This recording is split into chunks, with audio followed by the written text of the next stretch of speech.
Okay, so Jai Bhim, everyone. Thank you for joining. I know it's late in India, so we appreciate all of you taking the time out and joining us to celebrate this big occasion. We know. So just to set the tone for today, for the meeting today, and the importance of the day for us, I want to take you all back in time. Like, just say a couple of lines. Imagine the time, 65 years ago, following Dr. Ambedkar's call to action. Our parents and grandparents went to Diksha Bhumi, Nagpur, and took the Dhamma Diksha. So just imagine how powerful that experience must be, right? They came back home transformed, shed the shackles of Hinduism, and threw out their Hindu idols from their homes, the idols they grew up worshiping. Like, just imagine how that experience must be. Like, just thinking about it gives me goosebumps. So with that, I would like to pass it on to Mr. Major Mull, who is the president of AIMS Canada, to do a quick introduction of AIMS and welcome. Ladies and gentlemen, good morning. Namo Buddhaya, Jai Bhim. My name is Major Mal. On behalf of AIMS Canada, it is my great pleasure to extend warm greetings and welcome everyone to 65th Dhamma Chakra Pravartan Day. After many years of pondering, on 14th October 1956, in one of the most towering acts of community healing and self-respect, Baba Sahib Ambedkar embraced Buddhism along with 400,000 to 500,000 of his followers. First, declaring acceptance to 3 refuges and 5 precepts of Buddhism. Secondly, taking 22 vows. The 22 vows were not traditional Buddhist vows. They were vows he had written himself. They were both spiritual and political and had the intention of completely separating the new Buddhists from their old Hindu religion and some older precepts of other Buddhism. During those vows, they explicitly renounced Hinduism. Ladies and gentlemen, we are honored here to have 2 esteemed speakers, Venerable Panteji, Pante Dhammanandji, and Mr. Shyam Thagadeji, to reflect on Buddhism and Baba Sahib's decision on embracing Buddhism. The event host will provide most detailed introduction on both of these speakers. For those that are new here, this is a little bit of background of AIMS Canada. In 2004, under the stewardship of late Raju Kamble, a group of citizens came together to raise the issues of caste discrimination and to advocate for positive in India and worldwide. In honor of Ambedkar, since 2005, AIMS Canada has been organizing a biennial symposia at the University of Calgary with the purpose of raising awareness of the vision and mission of Dr. Ambedkar and to keep his legacy alive by continuing the work he started. Central themes in the work are achieving a true democracy and promoting positive social change, in effect, ensuring human dignity for all. In 2016, AIMS Canada was invited to participate in the Congress of the Humanities and Social Sciences Conference, energizing class, struggle, race, gender, and colonialism. Which brings us to today. I would like to again welcome you and thank you for joining us in this momentous occasion. Jai Bhim, over to Mr. Nikhil Kose. Thank you, Major Ji, for the introduction and welcome. Now we'll move on to Mr. Ilangovan Annamalai. He will do a floral tribute to Lord Gautam Buddha, Dr. Ambedkar, and Manyavar Kanshiramji. Over to you, Ilangovan-ji. You can open your mic. Thank you, Nikhil, for your time. I appreciate your thing. I also want to Namo Buddhaya Jai Bhim. My hearty greetings to all of you on this auspicious occasion of Dhamma Chakra Pravartana Din, really historical event to every Ambedkarite around the world. On behalf of AIMS, I also would like to pay our homage, and please excuse me, I just want to move my computer in front of the photographs.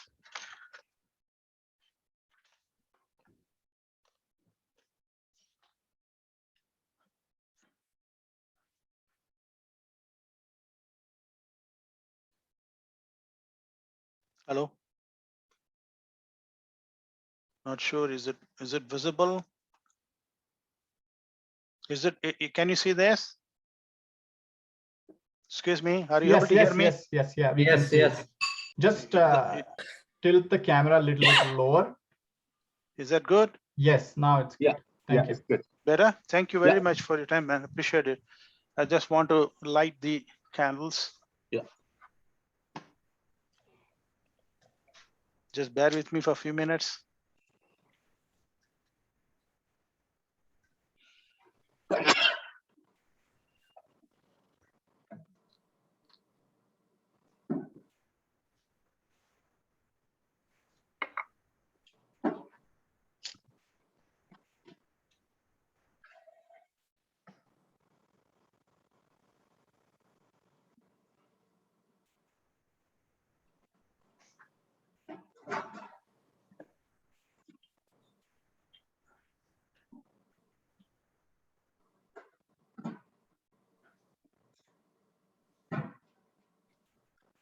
You can see this? Okay, Yes, you can yes. all pay homage to Lord Buddha, Babasaheb Ambedkar and Manyavad Kanshiramji. I just want to pay my floral tribute to Buddha.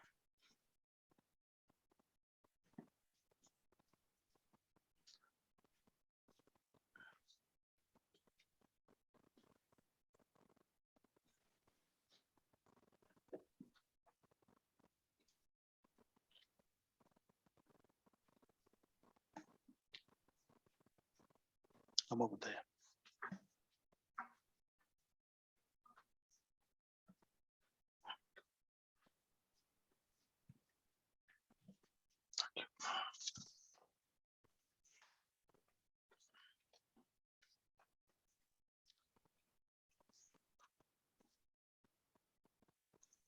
Evim Satyo. Hello? Jai Bhim, Jai Bhim. Yeah, you can Jai Bhim. continue. You carry on. Illuminati, we hear you properly. Okay, sorry. I mean, I didn't. I know that you guys are metered, so I was expecting some response. That's good. Thank you. Well, it's as I mentioned, this is this month is also very important for us. You know, we are celebrating just the Ashoka Vijayadashmi. It's a very important day on which the Ambedkar is selected, especially this very important day for our historical, conversion. The point is not where which he converted, where he converted to. The important thing is he just gave a blow to this Brahminical social order. That's what is important. I mean, we can carry this message. I would like to, as a mark of respect, is that Manyavad Kanshiramji's birth, the death anniversary just passed by. This is October 9th. We thought it's also an important kind of an event to recall him or just remember him. So as a mark of respect, I would like to briefly recall some of the milestones that he achieved during this tireless struggle against the inhuman Brahminical social order and establish egalitarian Bahujan social order. Manyavad Kanshiramji was born on March 15, 1934 and breathed his last on October 9, 2006 at the age of 72. After graduation in 1956, he joined the Office of the Explosive Research and Development Laboratory in Pune. It's here that Sahab has first encountered the notorious caste discrimination when Babasaheb's birthday celebration was denied. In 1964, he became an activist, especially after reading the famous book of Annihilation of Caste by Babasaheb. In 1971, he founded the All India SC/ST, OBC and Minority Employees Association, which later in 1978 became BOMSEP, a non-political and non-religious organization which emphasized the concept of payback to society. In 1981, he founded DS4, Dalit Shoshi Samaj Sangharsh Samiti, with the objective of organizing the Dalit and other backward groups of the India with the famous slogans of, I don't want to say that. On April 14, 1984, he founded and launched the political party Bahujan Samaj Party, which successfully became the third largest party in India later years, only behind the Congress and BJP. At the time, he said that the party would fight election to lose, but that was the concept he was thinking. But ultimately, he wanted to gain the power to win and then gain the political power. In 1988, he contested the very famous. I think this is actually worth remembering it. That was the time I was while browsing the Google, I just happened to read an article by Shekhar Gupta, the journalist, on his he's saying his first encounter with Manyur Kanshiramji. He was covering the election at the time, which was a very famous election, 1988, when VP Singh contested in Allahabad after he is having some issues with the Rajiv Gandhian Congress. And in fact, the Congress is fielded the Sunil Shastri, son of Lal Bahadur Shastri.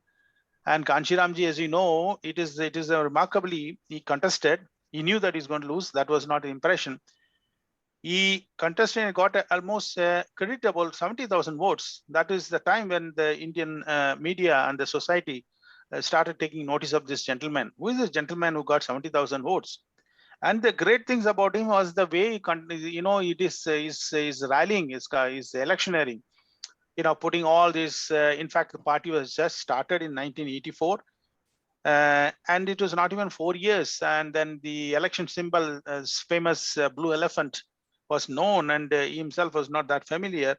And then he knew that Allahabad had about 1/3 of the electorate as Dalits, and then he went and every mohal, and he used his famous, the cycle rally, and he painted all these pictures on the wall, and he had his own shrewd way of, contesting it. And then I recall that the statement he made was, even if a rickshaw puller gives me 2 rupees, to me, he will have the courage to throw chipal at the upper caste Hindus begging for his vote. So that was the kind of a message he was giving. And he is not a very intellectual person, not that he wrote lots of books, but he was the greatest organizer. And then he knew the pulse of the people. I knew the tactics of getting the success. And of course, in 1991, he won the Etawah Lok Sabha election, beating the 48 other contestants, almost backing 1.5 lakh votes. In 1996, he was elected from Hoshiarpur Lok Sabha constituency. In fact, if you recall that when journalists asked him whether he was a leftist, rightist, or centrist, he proudly replied that he is an opportunist, grabbing every opportunity for the benefit of the Bahujan Samaj. And of course, that's how he wanted to use every opportunities to grab the power, and so that he can do something for our people. And who can forget his shrewd and signature way of explaining the concept of Brahminical social order by his simple pen. I don't know there's anybody else can explain the Brahminical social order with such simplicity of a pen. Actually, that's kind of a trademark of him. I just happened to see that there is a movie, biopic on him, the great leader Kanshiramji, which was released in 2017. I myself have not seen that. I don't know if anybody has seen it. That's worth watching it. And of course, he also, he's also instrumental in writing books and publications. Besides writing his famous book, The Chamcha Hej, in 1982, he also established many publications like Bahujan Times, The Press Indians, and etc. There were a number of books also written on him. The one is, just remember, is Kanshiram, the leader of the press, by the Badri Narayan, who was also a writer. In fact, I had the opportunity to meet him, the great person, when I used to visit BAMS's office in Delhi. When in fact the BSP was launched just behind our office in AI House in Delhi. It was, of course, an opportunity to be part of that launching moment. And subsequently, when Manyur Kanshiramji came to our first Dalit International Conference, which was held in 10-12 October 1998 at Kuala Lumpur, Malaysia, as a guest speaker, his speech was, of course, instrumental and very inspirational. The way he talked about especially how he exploited the caste for his benefit. He recalled that after Babasaheb Ambedkar, only 3 people utilized it to the best possible efforts. One is Nehru, second was Indira Gandhi, and the third was Manyur Kanshiramji. So that was his vision. I think I would just want to only close it by, remembering some of his political slogans and quotes. Like the famous one, Voto Hamara, राज तुम्हारा नहीं चलेगा, गोली बनेंगे हम, बंदूक बनेंगे तुम, देश के नेता कैसा है, कांशीराम जी ऐसा है. These are the famous, very simple and catchy phrases he quoted, and that has become very popular. And other, of course, some of the famous quotes of Manyavarji is, he says, when people talking about the communism, socialism, and all the ism, when he replied that where Brahminism is a success, no other ism can succeed. So what he said was, we need fundamental structural and social change. That was his message, actually. So he never believed in those isms. Even Baba Ambedkar never believed in communism or anything like that. We don't want, he said, we don't want social justice. He said, we want social transformation. The reason is social justice depends on the person in power. So he needed that social transformation rather than just fighting for social justice. And the other one is the community that doesn't represent the political power, that community is dead. Political power is the key to success, which is same as what Baba Ambedkar said, is the key which can open all the doors. So he says that, he was telling about when the caste people are using it, he was not really in favor of, the annihilation of caste. He see that it's not going to happen. Even Baba Ambedkar couldn't achieve it. He said that he openly said that till the time there is caste, I will use it for the benefit of my people. If you have a problem, end the cause. That's a message he was telling. Well, whether you agree or not, that's a different story. That was the view, actually. And in the end, I just want to remember his unfulfilled dream. In 2002, Manyavad Kanshiramji announced his intention to convert to Buddhism on 14th October 2016, on the 50th anniversary of Baba Sahib's conversion day, with around 50 million followers. Unfortunately, he left us a few days earlier without fulfilling his vision of Prabuddha Bharat, enlightened India. That was another missed opportunity. Besides Baba Sahib, let's try our best to make India a truly enlightened India, the Prabuddha Bharat, based on the visions of our beloved leaders, Baba Sahib and Manyavarji. Jai Bhim, Namo Buddhaya. Over to you, Nikhil. Jai Bhim, thank you very much, Ilangovanji, for the for taking us through the history and talking about and paying the homage to Manyavad Kanshiramji. Of course, no one can deny his contribution to the movement, and also thank you for doing the floral tribute as well to Thank you, Nikhil. Gautam Buddha and Dr. Ambedkar. That was a pleasure. Yeah, thank you. Moving on, the next thing we have is introduction of Bhante Ji. So I will pass it over to Dipti Khobragade. Yeah. Dipti? Yeah. Jai Bhim and Namo Buddha, everyone. Wish you all very happy 65th Dhamma Chakra Pravartan Day. Dr. Baba Sahib embraced Buddhism with lakhs of followers on 14th October 1956 at Nagpur and liberated us from Hindu religion. Today we have a guest speaker, Venerable Bhante Dhammananda Ji from Aurangabad. Venerable Bhante Ji received high ordination in 2015 from Burmese Buddhist Temple, Kushinagar, UP. Bhante Ji is a scholar, MA, PhD in Pali language and Buddhism. Bhante Ji is currently a secretary of Aurangabad Zilla Bhikkhu Sangha and affiliated with All India Bhikkhu Sangha. I kindly request Bhante Ji to start Panchashil followed by Dhamma talk. Thank you. Have a great day. Thank you, Dipti. Yeah, but I think Bhante Ji, your line is open. जी, क्या आप सभी को मेरी आवाज आ रही है? जी हाँ Bhante जी. आ रहा है जी, आप बात कर लीजिए. जी, त्रिशरण और पंचशील के साथ हम इस प्रोग्राम की शुरुआत करेंगे. प्रोग्राम में उपस्थित हुए वह सभी उपासक और उपासिकाओं से नम्र निवेदन करूंगा कि आप सभी ने हाथ जोड़कर त्रिशरण और पंचशील ग्रहण करें. फर्स्ट मैं कहूंगा, उसके बाद आपको मुझे फॉलो करना है.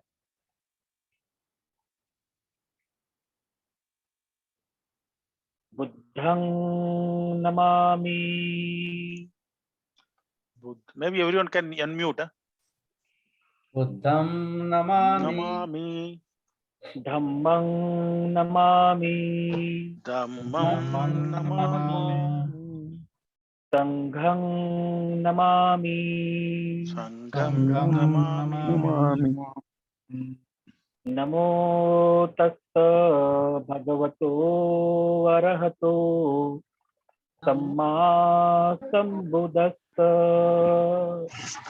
नमो तस्स भगवतो अरहतो सम्मा संबुद्धस्स। और 2 बार नमो तस्स भगवतो अरहतो सम्मा संबुद्धस्स। नमो तस्स भगवतो अरहतो सम्मा संबुद्धस्स। बुद्धं शरणं गच्छामि बुद्धं शरणं गच्छामि धम्मं शरणं गच्छामि धम्मं शरणं गच्छामि संघं शरणं गच्छामि संघं शरणं गच्छामि। द्वितीयंपि बुद्धं शरणं गच्छामि द्वितीयं बुद्धं शरणं गच्छामि।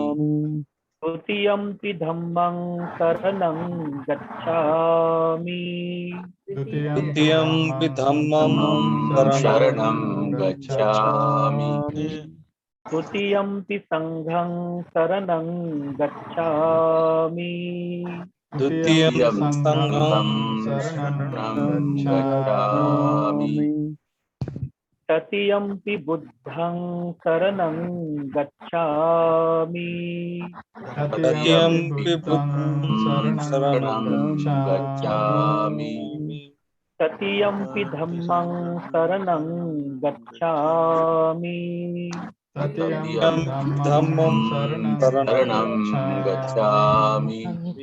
तृतीयंपि संघं शरणं गच्छामि तृतीयं संघं शरणं गच्छामि। पानातिपाता वेरमणि सिक्खापदं समादियामि पानातिपाता वेरमणि सिक्खापदं समादियामि। अदिन्नादाना वेरमणि सिक्खापदं समादियामि दीनदाना वेरमणि सिक्खापदं समादियामि। कामेषु मिच्छाचारा वेरमणि सिक्खापदं समादियामि कामेषु मिच्छाचारा वेरमणि सिक्खापदं समादियामि।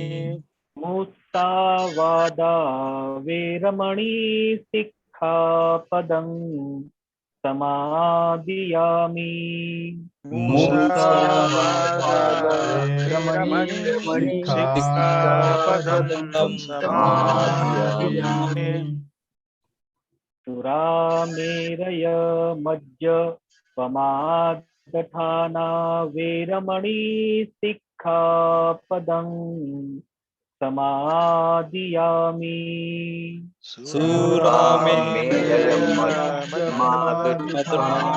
वेरमणि सिक्खापदं समादियामि। साधु साधु साधु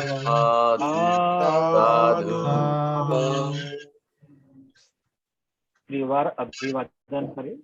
बुद्धं नमामि बुद्धं नमामि धम्मं नमामि धम्मं नमामि संघं नमामि। संघं नमामि। सबका मंगल हो, सबका मंगल हो, सबका मंगल हो। Namo Buddhaya. Namo Buddhaya. NaMo.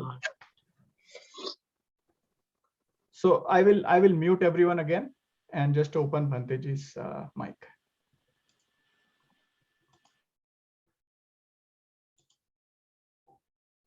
Bhanteji, you can unmute now.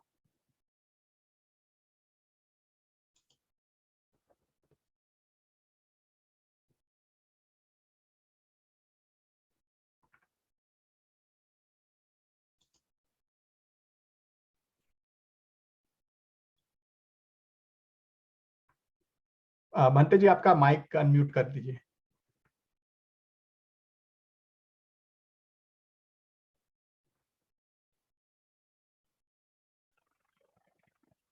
हाँ जी।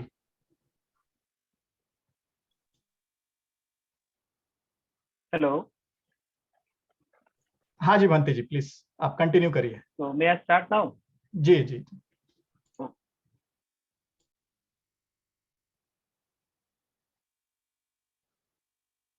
नमो तस्स भगवतो वरहतो सम्मा संबुद्धस्स।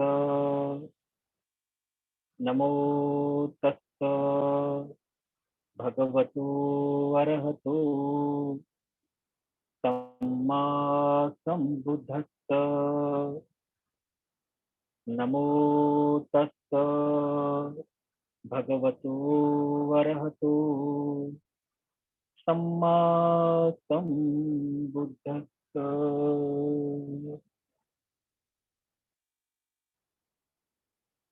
इस विश्व के सर्वश्रेष्ठ रत्न बुद्ध रत्न, धम्म रत्न और संघ रत्न को मैं त्रिवार अभिवादन करता हूँ।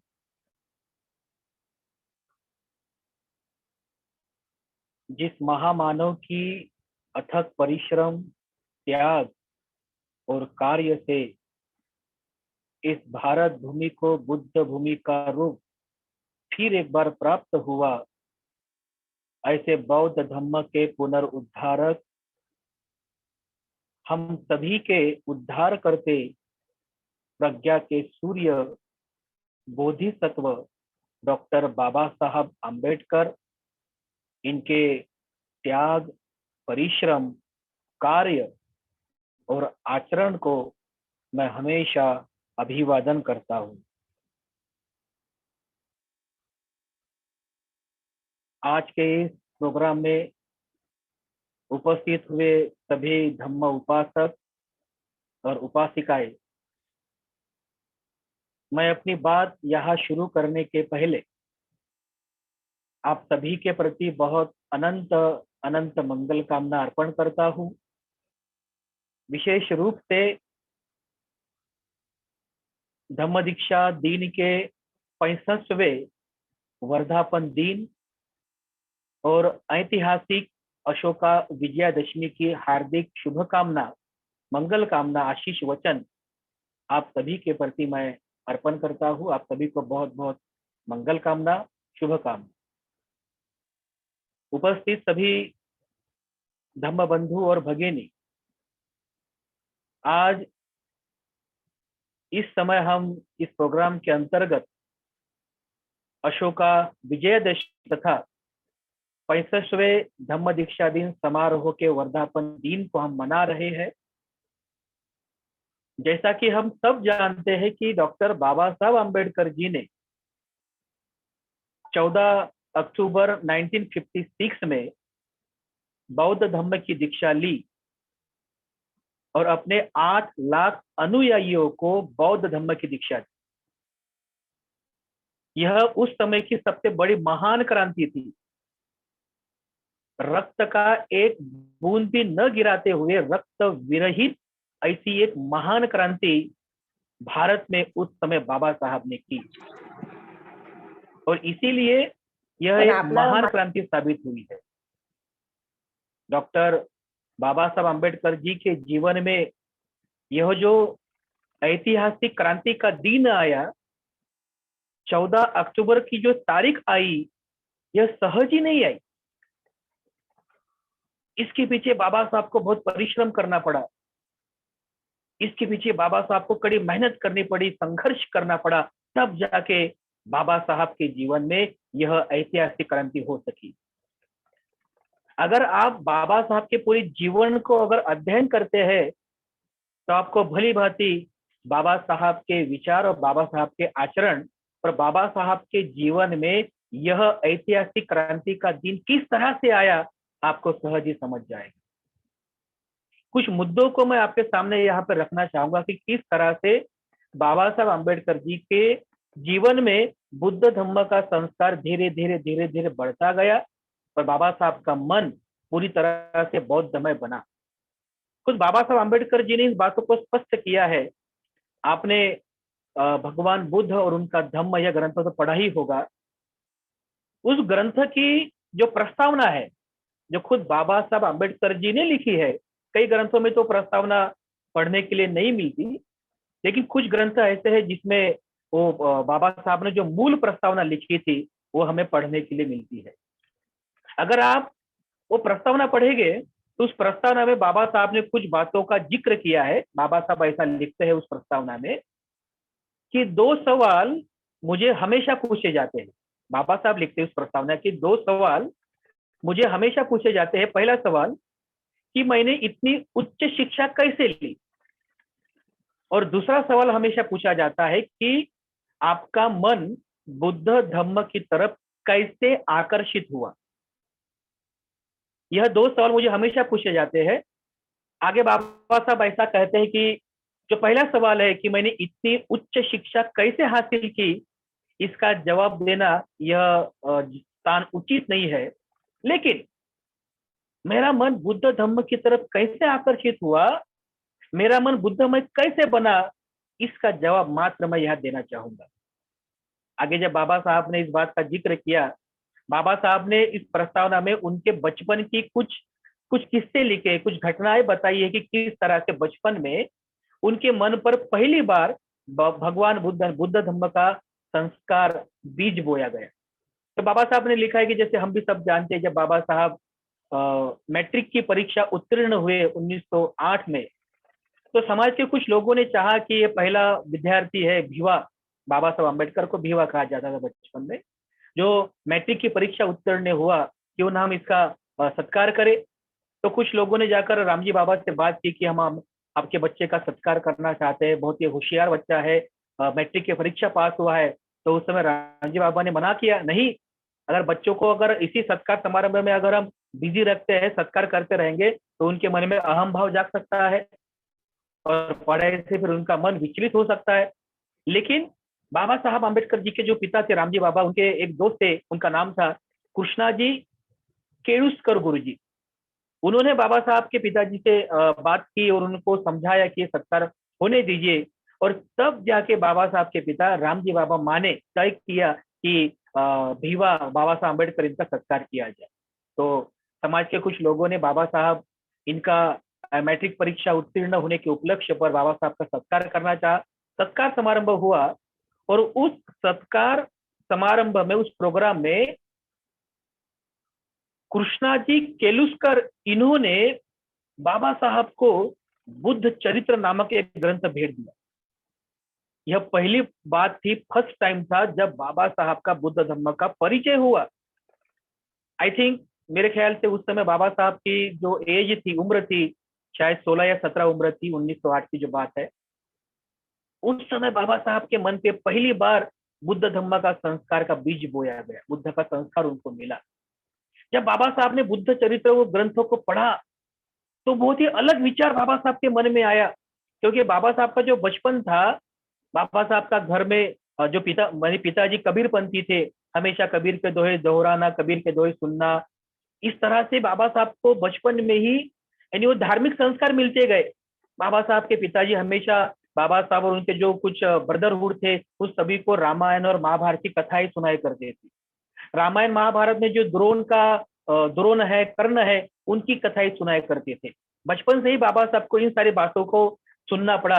तो एक दिन बाबा साहब ने डेयरिंग के धैर्य किया और अपने पिताजी से पूछा कि पिताजी, आपने इसके पहले हमें कभी भी बुद्ध चरित्र का कभी भी हमको संस्कार नहीं दिया, कभी बात नहीं बताई, आपने हमेशा ही रामायण और महाभारत की बात बताई, ऐसा क्यों? तो उस समय उस 17-18 साल के बाबा साहब को उस मन पर जो जो बुद्ध का संस्कार मिला, तो ये तो पहली बात थी जब बाबा साहब के पिताजी ने बाबा साहब को उत्तर दिया कि भिवा, हम अस्पृश्य जाति से है और तुम्हारे मन में अस्पृश्य जाति होने की वजह से हीन भाव उत्पन्न ना हो, जिस तरह से महाभारत रामायण में कर्ण ने, द्रोण ने एक पराक्रम का कार्य किया, तो तुम्हारे मन में भी पराक्रम की भावना जागे, इसलिए मैंने हमेशा तुम्हें ये रामायण और महाभारत की कथाएं सुनाई।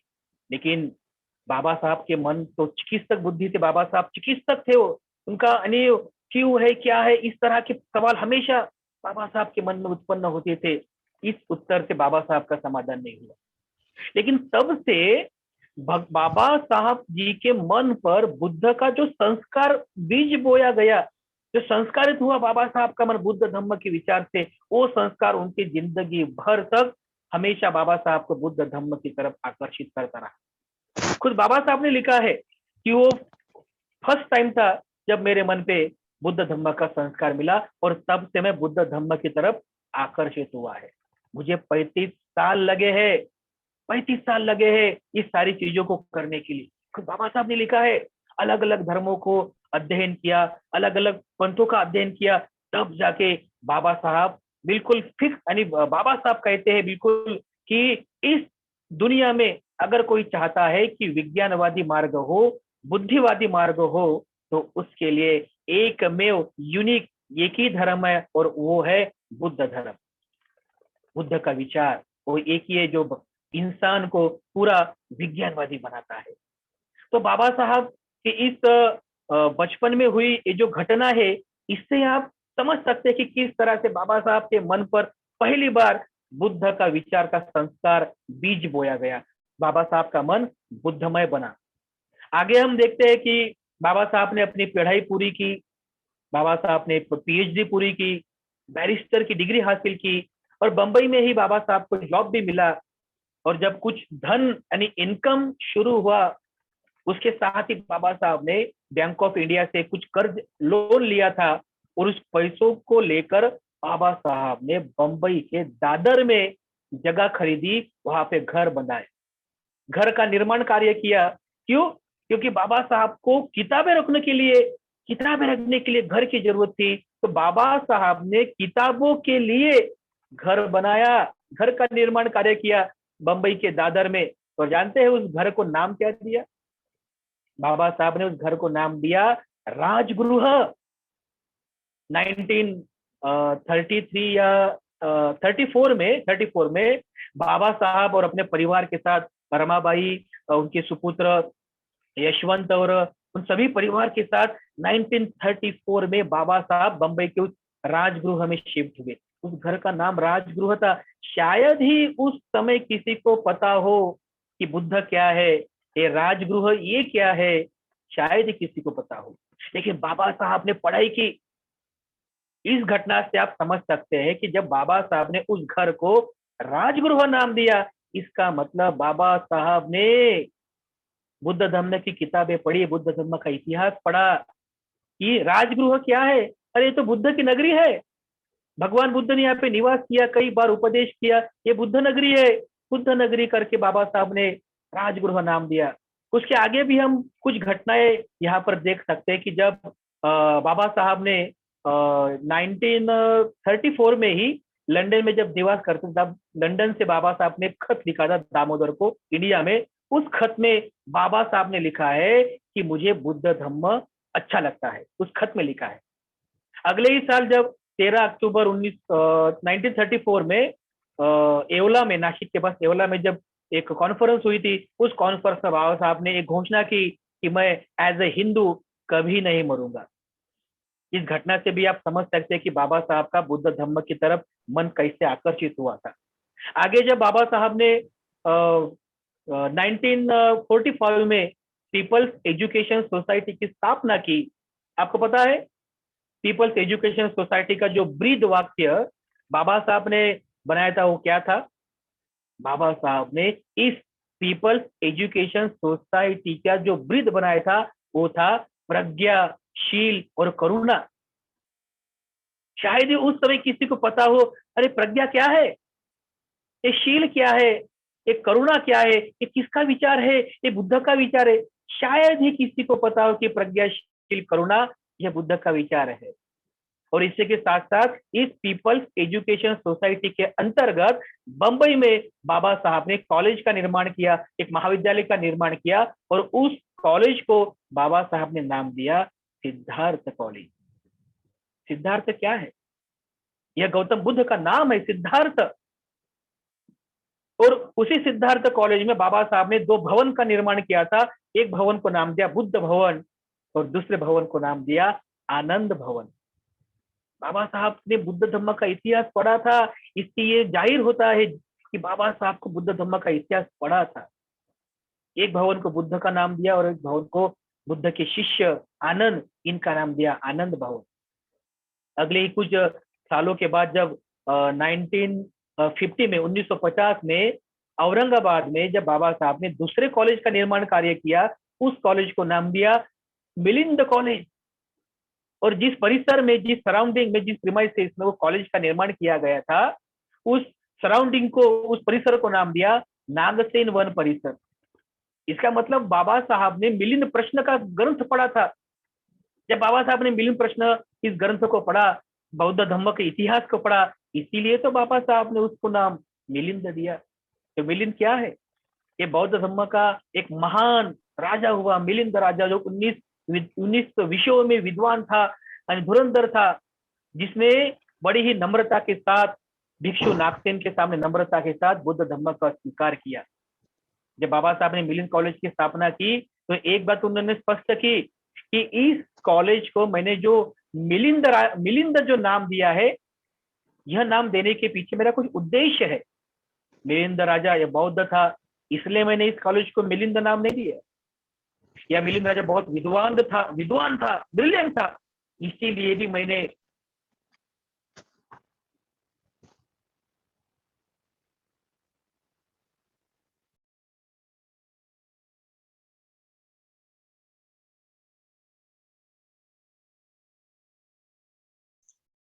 Did he lose the Bante ji?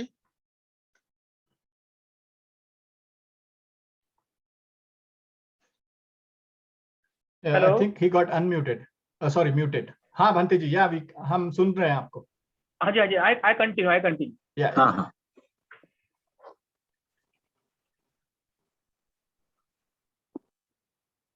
Sorry for the breaking. बाबा साहब अंबेडकर जी ने उस कॉलेज को मिलिंद नाम दिया। ये स्पष्ट किया बाबा साहब अंबेडकर जी ने कि उस कॉलेज को मिलिंद नाम देने के पीछे उनका कोई उद्देश्य था। मिलिंद राजा बौद्ध था, इसलिए उस कॉलेज को मिलिंद नाम नहीं दिया। या राजा मिलिंद बहुत विद्वान था, इसीलिए भी उस कॉलेज को मिलिंद नाम नहीं दिया। आप कभी अगर औरंगाबाद आए और मिलिंद कॉलेज का दर्शन करने का अगर जाते हो तो उसके बिल्कुल एंट्री करने के पहले ही वहां पे एक बोर्ड पर बाबा साहब का एक संदेश लिखा हुआ है। उसमें बाबा साहब ने कहा है कि इस कॉलेज को मिलिंद नाम देने का मेरा जो उद्देश्य था वो था क्योंकि मुझे मिलिंद उसके इंटेलेक्चुअल हॉनेस्टी की वजह से मुझे पसंद है। इंटेलेक्चुअल हॉनेस्टी, इसका क्या मतलब हुआ?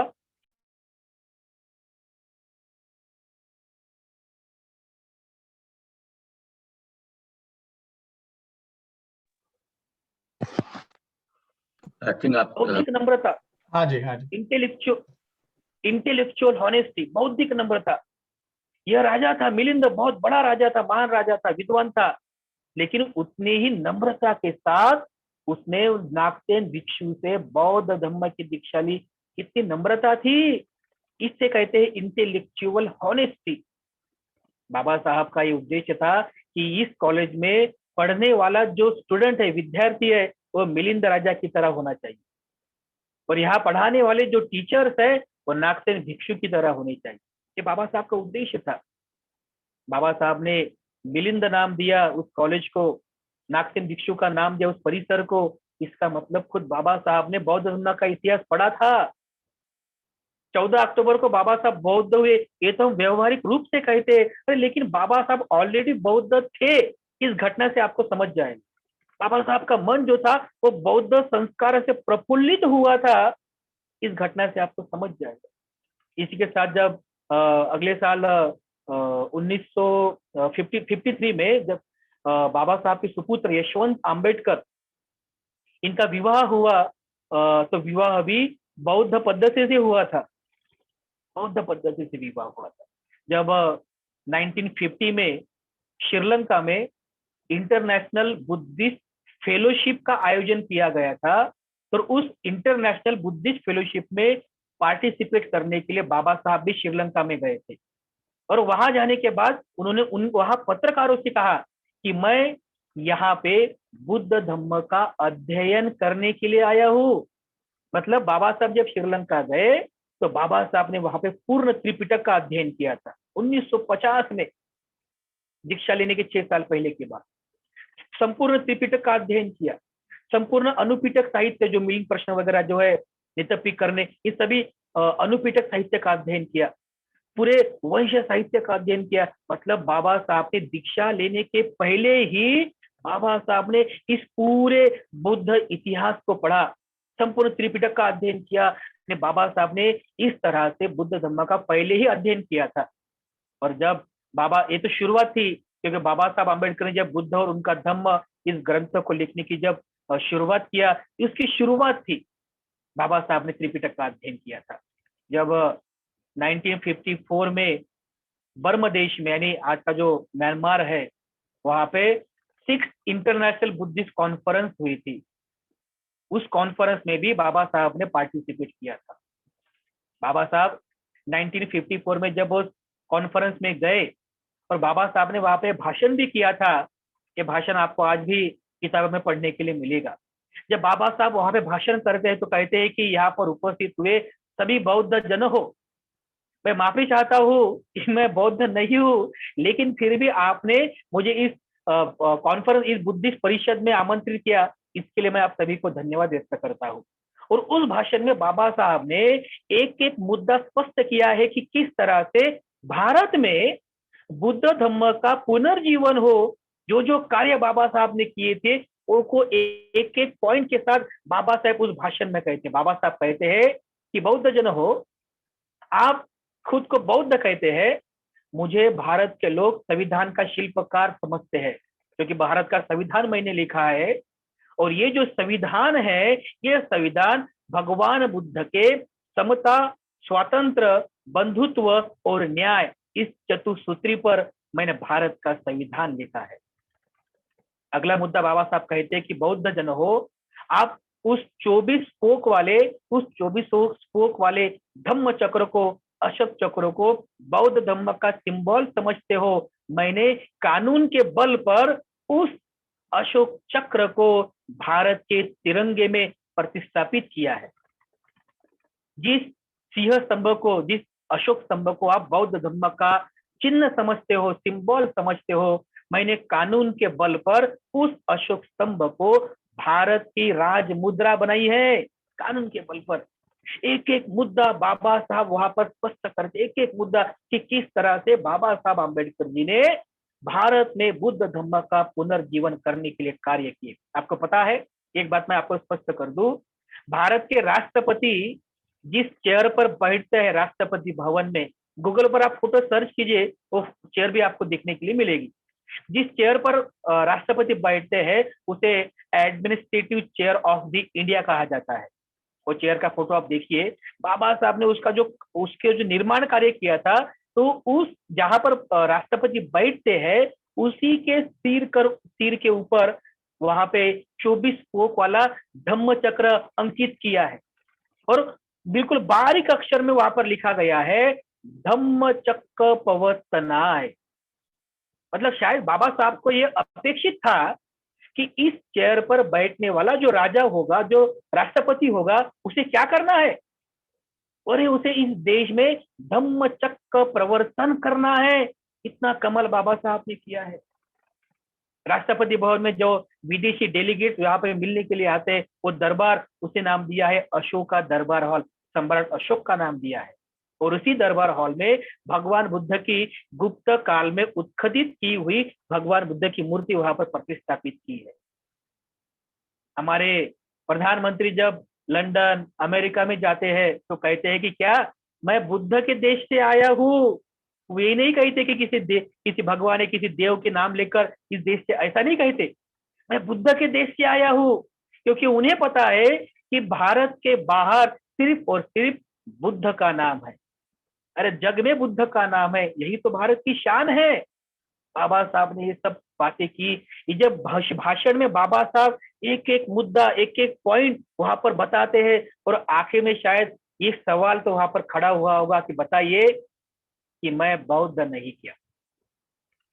वहां पर उपस्थित हुए उस छठी धम्म परिषद में जो उपस्थित विद्वान, खुद को विद्वान कहने वाले जो बौद्ध लोग थे, अलग अलग बौद्ध देशों से आए बौद्ध लोग थे, शायद उनके मन में ये सवाल तो उत्पन्न हुआ ही होगा, अरे he is the real Buddhist, यही सही मायने बौद्ध है।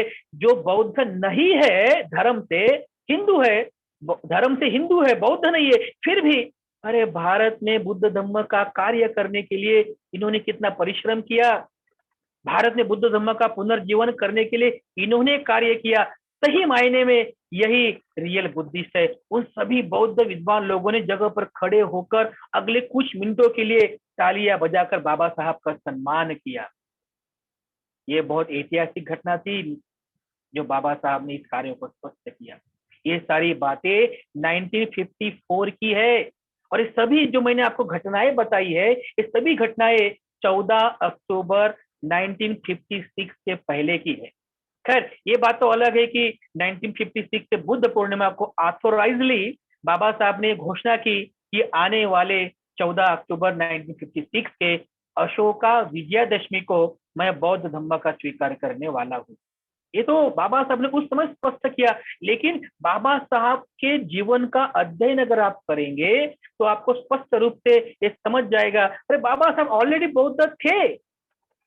उनके कार्यों से, उनके विचारों से, उनके आचरण से आपको समझ जाएगा कि बाबा साहब किस तरह से बौद्ध थे। ये जस्ट फॉर्मेलिटीज कि उनको यानी जो व्यवहारिक रूप से उनको बौद्ध धर्म को स्वीकार करना पड़ा, लेकिन बाबा साहब ऑलरेडी बौद्ध थे उनके विचारों से। एक बात मैं आपको और स्पष्ट करना चाहूंगा कि बाबा साहब ने बौद्ध धर्म का स्वीकार करने के एक दिन पहले बुद्ध धर्म का प्रत्यक्ष आचरण किया था।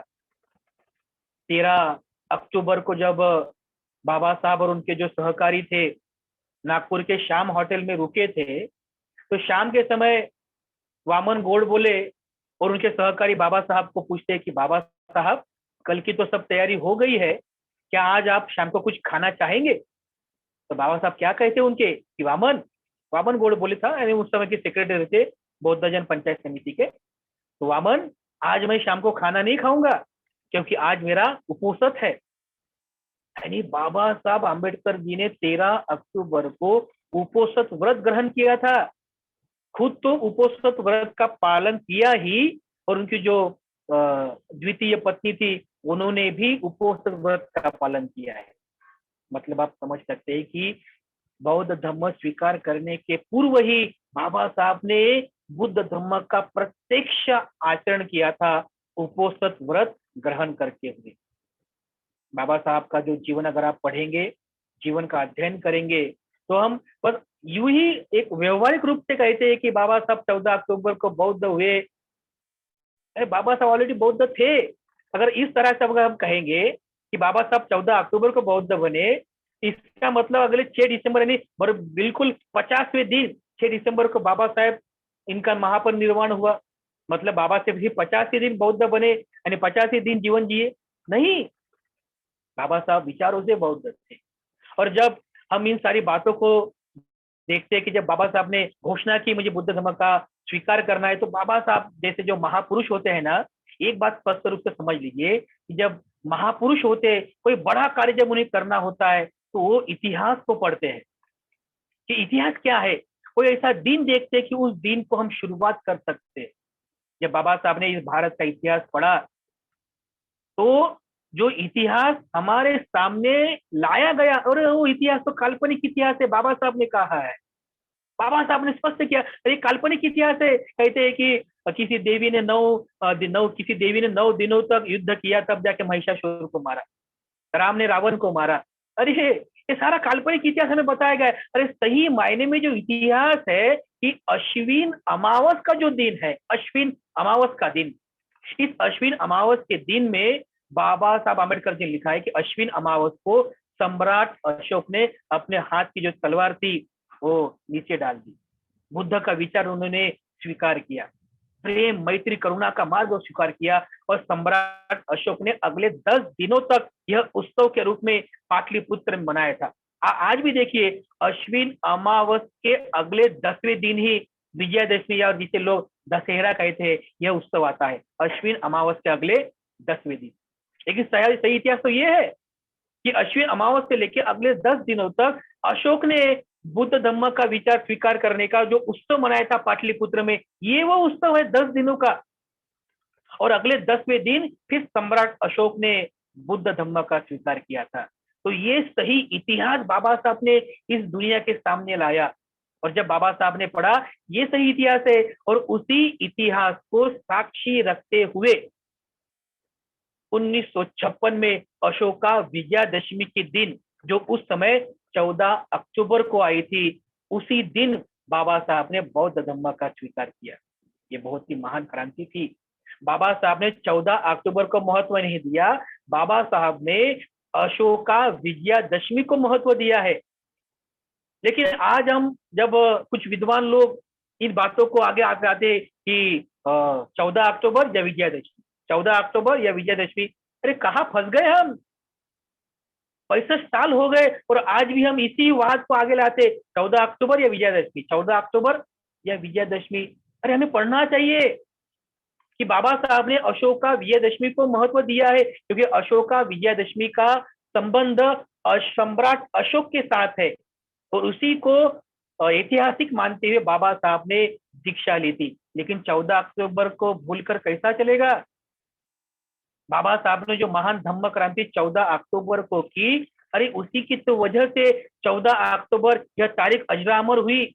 जब कभी इतिहास लिखा जाएगा 14 अक्टूबर का सुवर्ण अक्षरों में लिखा जाएगा। इसलिए हमें 14 अक्टूबर इस तारीख को भी नहीं भूलना है। हमें वो धम्म दीक्षा दिन के तौर पर उसे भी मनाना है, और अशोका विजयादशमी जो अशोक के धम्म दीक्षा ग्रहण का समारोह है, हमें उसे भी मनाना है।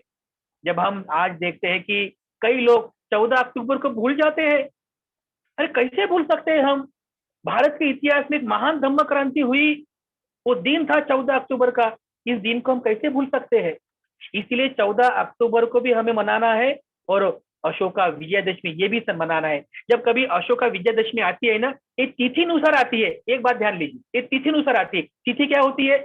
तिथि होती है कि चंद्र और सूर्य इनके परिवलन और परिभ्रमण जो कि ग्रह दिशा है, इनके अनुसार पूर्णिमा ठहराई जाती है, अमावस्या का दिन ठहराया जाता है, और इसके अनुसार तिथियां ठहरी जाती है। तो तिथि कैसे आती है? जो अश्विन अमावस का दिन होता है उसके अगले 10वें दिन विजयादशमी का सन आता है। 10वें दिन उसी को हम अशोका विजयादशमी कहते हैं। तो ये तिथि अनुसार आती है, और इसीलिए हर साल जो अशोका विजयादशमी आती है उसकी तारीख हमेशा बदलती रहती है, क्योंकि तिथि अनुसार है, ये तिथि अनुसार है। और 1956 में जो अशोक विजयादशमी आई थी वो 14 अक्टूबर को आई थी, और इसीलिए 14 अक्टूबर का दिन अजरामर हुआ, प्रसिद्ध हुआ। इसे हम भूलना नहीं चाहिए। और आई थिंक, मुझे ऐसा लगता है कि 1956 के बाद जब जब अशोका विजयादशमी आई, फिर से 14 अक्टूबर कभी विजयादशमी आई नहीं,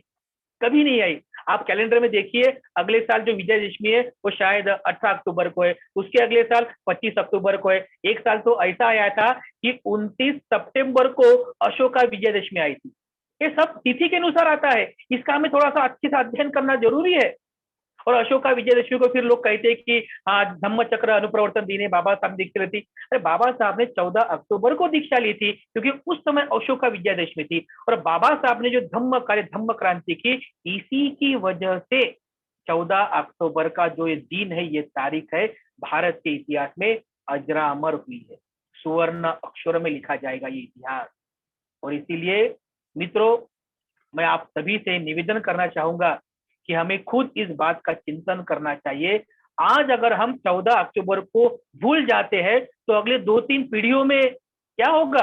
वो जो पीढ़ी रहेगी वो भी पीढ़ी 14 अक्टूबर का इतिहास भूल जाएगी, वो तारीख भूल जाएगी, उसके दोषी हम रहेंगे।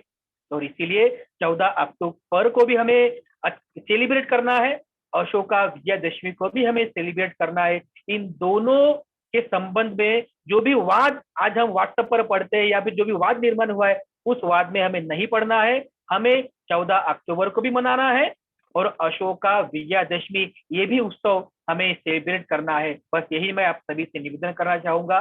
आज के इस प्रोग्राम के तहत अशोका विजयादशमी और बाबा साहब की धम्म दीक्षा का 65वां धम्म दीक्षा दिन समारोह हम यहाँ पर मना रहे हैं। मैं इस धम्म दीक्षा के साथ ही आप सभी के प्रति मंगल कामना अर्पण करना चाहूंगा। जो प्रोग्राम के यहाँ पर जो ऑर्गेनाइजर है उनको भी धन्यवाद व्यक्त करना चाहूंगा। बहुत ही अच्छा प्रोग्राम आपने यहाँ पे ऑर्गेनाइज किया है। एक बार फिर से यहाँ पर उपस्थित हुए सभी धम्म उपासक और उपासिकाएं, आप सभी के प्रति मैं बहुत बहुत मंगल कामना अर्पण करता हूँ। आप सभी को आयु, वन्न, सुख, बल, संपत्ति और समाधान की प्राप्ति हो। आप सभी का जीवन मंगलमय हो, आपके सभी दुख दूर हो, शोक दूर हो, भय दूर हो, आप सभी का भला हो, आप सभी का मंगल हो।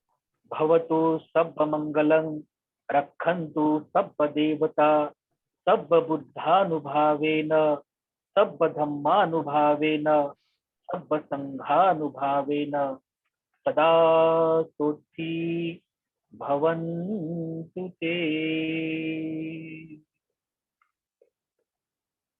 साधु साधु साधु। साधु। सबका मंगल हो, सबका मंगल हो। थैंक यू वेरी मच भंते जी।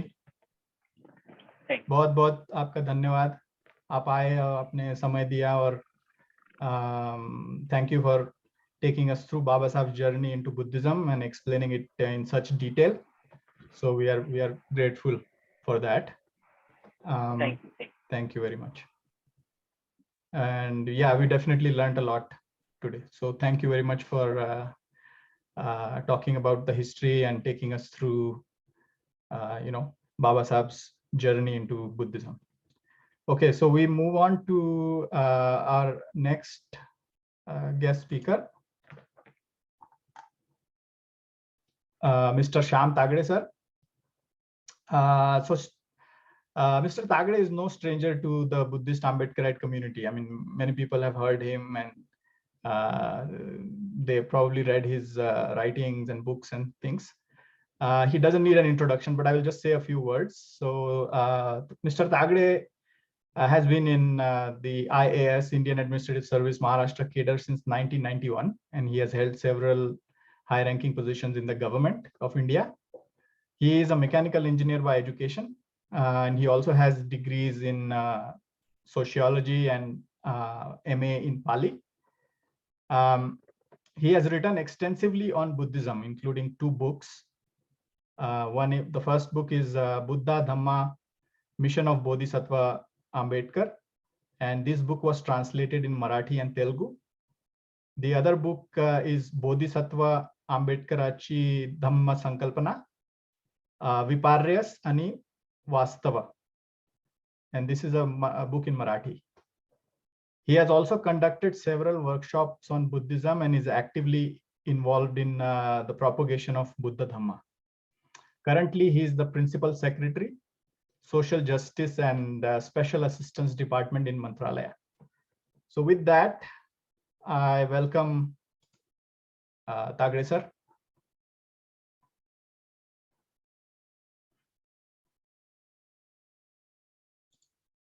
Sir, please unmute your mic. Namo Buddhaya and Jai Bhim to all. Namo Buddhaya, Jai Bhim, sir. Floor is yours. Yeah. So, which language I should speak in? We have some guests who don't understand Hindi that well. So, I mean, it's Some up to mixture you, of- whatever mixture is you are good. comfortable. Yeah, but- mixture of some English is also good. Yeah. To get some, make sure you are, that will probably go, that taking forward your message more dearly, No. That's in for me, it's not an issue. Yeah. I am asking from the point of view of the audience. So, I think in this audience, almost everybody can speak, can understand English. I think so.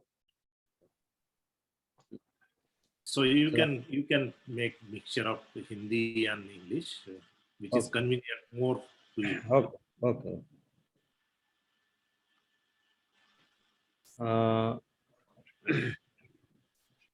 तो आप सभी को नमो बुद्धाय और जय भीम। जय भीम।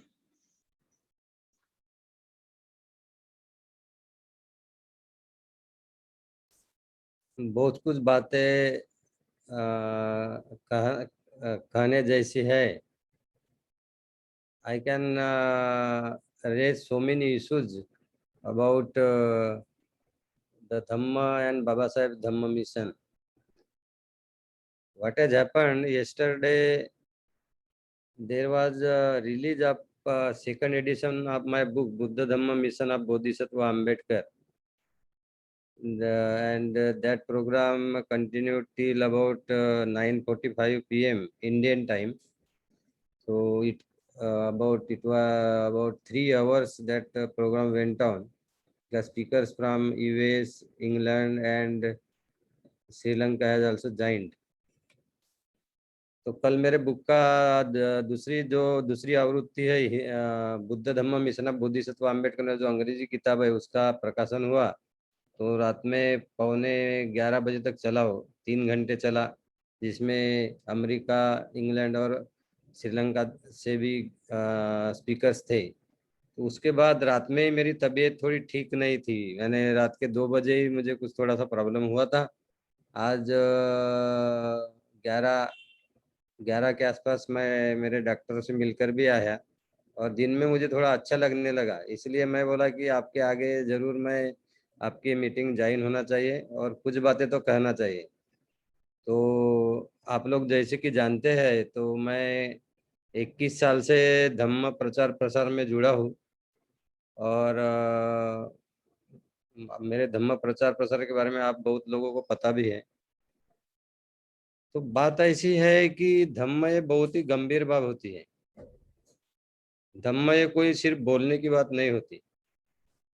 धम्म is a very very serious issue. It is not only for talking, not only for speech, or it is not restricted only to reading books. Our Baba Sahib, the Bodhisattva, has written in Buddha and his Dhamma that reading books of Dhamma is not Dhamma. So many educated Indians who follow Baba Sahib, they are just restricted to reading books. They have not even put one step forward to practice the Dhamma. Yes, they may be practicing some moral precepts. So that's the only thing. But after that, the second step of practice of Dhamma, that is actually in Pali it is called Bhavana, and English meditation. In Marathi we call it Dhyan, or we also call it Samadhi. So most of the people of Baba Sahib follower, maybe only 1% people might have taken to the meditation. तो बात ऐसी है कि बाबा साहब के 1% से ज्यादा अनुयायियों ने अभी तक समाधि का अभ्यास ही शुरू नहीं किया। बहुत सारे बाबा साहब के अनुयायी किताबें पढ़ने तक ही सीमित है और इसीलिए वो धम्म आचरण का जो ये मिलना है, रिजल्ट मिलना है, उसका फल जिसको बोलते हैं, तो उसको विपाक कहते हैं पाली भाषा में, परिणाम, रिजल्ट। तो ये पा नहीं सकते। तो इसीलिए बाबा साहब का धम्म मिशन की स्थिति जो है भारत में और पूरे बुद्ध शासन की जो स्थिति है भारत में आज के स्थिति में, वो कोई बहुत स्ट्रांग पोजीशन में नहीं है। It is improving because I am nearly working very sincerely and very seriously for last 21 years, so I am observing everything. I have relations with all Dhamma organizations, and I know the work of most of the institutions which are engaged in Dhamma propagation in India. So we have to be very, very focused in Dhamma work. Dhamma is strengthened only through practice, and Dhamma is carried from one generation to other generation only through practice. If the people in the world stop practicing the Dhamma tomorrow, then maybe after 1 or 2 years, Buddha's teaching will vanish from the world. Because you see, unless you make use of, Baba Sahib also has told ki, to have good philosophy is good, or good thinking is good, but if it is not acted upon, then that will disappear very quickly. तो बात ऐसी है कि बाबा साहब के अनुयायियों ने बाबा साहब ने दी हुई जो सूचना है उसके प्रति गंभीरता से विचार नहीं किया। हमारे जो पढ़े लिखे लोग हैं ज्यादातर, मैं तो अभी आपको तो मालूम है, मैं इंजीनियर बना, फिर आईएएस में आया, आईएएस में अभी तक 30-31 साल काम किया हूँ, और सभी क्षेत्र के लोगों से मेरा संबंध आता है, सभी क्षेत्र के लोगों से मैं मिला हूँ, उनसे चर्चा करता हूँ। हमारे बाबा साहब के कुछ अनुयायी, कुछ मंत्रीगण हैं, कुछ विधायक है, कुछ अधिकारी है, कुछ प्राध्यापक है, डॉक्टर्स है ना, अलग अलग क्षेत्र में अच्छे पद उन्होंने प्राप्त किए हैं, पर उनमें से बहुसंख्य लोग जो है वो धम्म प्रैक्टिस को की तरफ ध्यान ही नहीं देते। मैं गांव से, हमारे जो भाई, आप बहुत सारे अभी कनाडा में रह रहे हैं, कुछ बहुत वेस्टर्न कंट्रीज में है, कुछ ऑस्ट्रेलिया में भी है, बहुत सारे बाहर भी गए हुए हमारे जो भाई बहनें मैं देखता हूँ, और गांव के जो भाई बहनें भी देखता हूँ, उन्होंने कुछ लोग पढ़ चुके, कुछ शाखाओं में अच्छी डिग्रियां मिला ली, पर विचार करने की भूमिका वही है, और एक साथ अगर काम करने का जो अनुभव है वो बाहर के लोगों का भी हमें बहुत बार वैसे ही दिखता है, और गांव के लोगों का भी वैसे ही दिखता है। So this is what is called as a culture, or what practices, good practices we have developed. So आप इससे अंदाजा लगा सकते हैं कि बाबा साहब ने जो संस्थाएं निर्माण की थी, भारतीय बौद्ध महासभा धम्म का प्रचार प्रसार करने के लिए बाबा साहब ने निकाली थी, उसके 6 अध्यक्ष हैं। यानी बाबा साहब की संस्थाओं को भी हम बराबर संभाल के नहीं रख सके। क्यों नहीं रख सके? क्योंकि लोगों को लगता है कि कोई भी संस्था पर मेरा ही अधिकार रहे, मैं पद भोगूं, मुझे पद मिले, मैं अध्यक्ष करके रहूं, और उसका फिर मैं लाभ उठाऊं, और उसका लाभ जो उठाते हो वैयक्तिक हित के लिए ही उठाते हुए दिखते रहे मुझे सब लोग, क्योंकि मैं भी धम्म में काम करता हूँ। तो और बाकी भी संस्थाएं, पीपल्स एजुकेशन सोसाइटी बाबा साहब ने इतना मनाए, मिलिंद कॉलेज निर्माण किया, नागसेन परिसर उसको नाम दिया जिसका धम्म से संबंध है, उसके 4 अध्यक्ष है आज। 6 माह पहले कोई एक नए व्यक्ति अध्यक्ष बन गए, और बहुत पढ़े लिखे व्यक्ति है वो, जिनका लोग आप भी आदर करते हो, आप भी नाम जानते होंगे। तो इनको ये पद की लालसा हमारे समाज के पढ़े लिखे लोगों को क्यों निर्माण हो रही है, और ऐसी लालसा निर्माण हो रही है कि वो बाबा साहब की संस्थाओं के टुकड़े टुकड़े करने में तुल्य हुए हैं। फिर सिर्फ पढ़ लिख कर कोई बाबा साहब का अच्छा अनुयायी नहीं बन सकता। कोई डॉक्टर बन के, इंजीनियर बन के, विधायक बन के, मंत्री बन के, उसमें शील आना जरूरी है। Ethics, morality, commitment to the principles for which Baba Saheb has fought, and the principles which Buddha has taught. So unless that commitment comes, we cannot be really equipped to carry forward the mission of Baba Sahib. We will keep organizing various programs and celebrating various programs, but we will stay where we are, or we may lose our position. The situation in India and Maharashtra also is not very good. And the reactionary forces will always be against you. They will see. So by your own strength, you have to go ahead. Education is a weapon, what Baba Sahib said. Knowledge You get knowledge in different fields. So that is your strength. It is a weapon. But Baba Sahib says education is two-edged also. Dudhari astra hai. What I have to say that we, the educated people, intellectuals, who have got education because of the efforts of Baba Sahib, because of the constitution he made, and he made the provisions for their for our socio-economic upliftment in directive principles of state policy. And he gave the Dhamma also. I asked many times question to the persons, ki Baba, many people say Baba Sahib has brought all teachings of Buddha in the constitution. So I asked them, the constitution came into operation on 26 January 1950. Even then Baba Sahib, why did he give the Buddha Dhamma on 14th October 1956?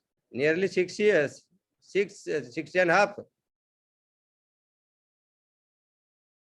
So you see, unless you have good character, unless your mind is calm, it is thinking in a positive way, it is restrained, it cannot actually reap the benefits of the various provisions of Constitution also.